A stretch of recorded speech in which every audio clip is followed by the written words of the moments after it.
gaskiya ƙarya ce ba fata annabi ba. Da shi ne in turke sansa wallahi ba za fa ka hallaka ba. Duk wanda ka so to zai barka wallahi in ne ba annabi ba.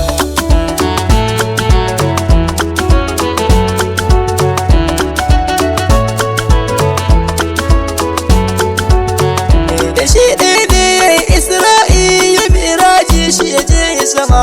Da shi ɗaya ne ya gano Allah da gaskiya ba a mafarki ba. Da shi ɗaya ne aka ma kyauta har yau ba babu wani nasa ba. Kyakkyawa ne shi mai kamshi har yau ba yau tamka nasa ba.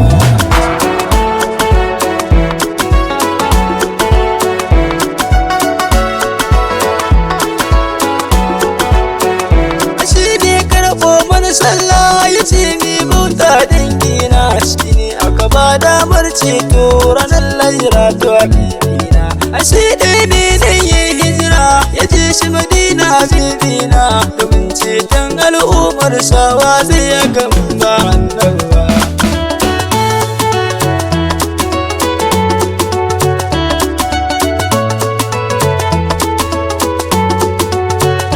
Shi ɗaya ne babun sona wazan su to in fashi ba.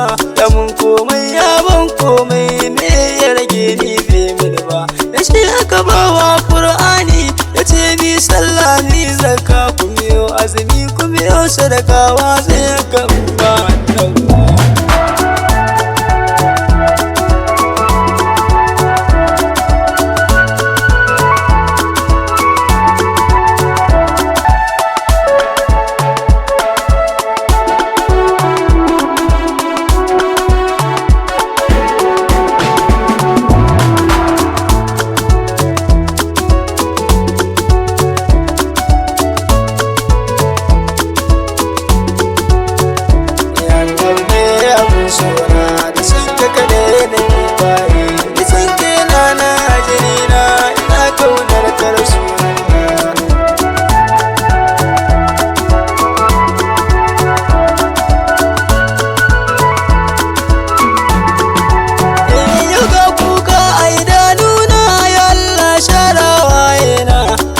Madina kafin da mutu na je ni na gane da amfana.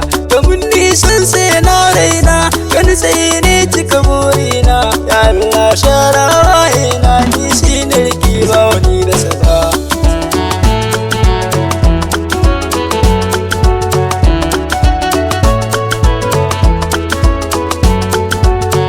Kashen mulki karshen kyauta kashen girma do annabi ne.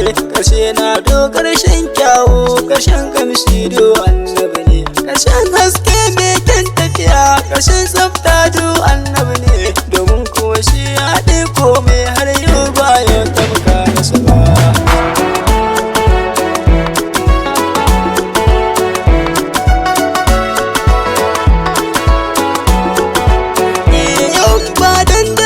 Ta saba da ruwan sama bai san ko mana ba.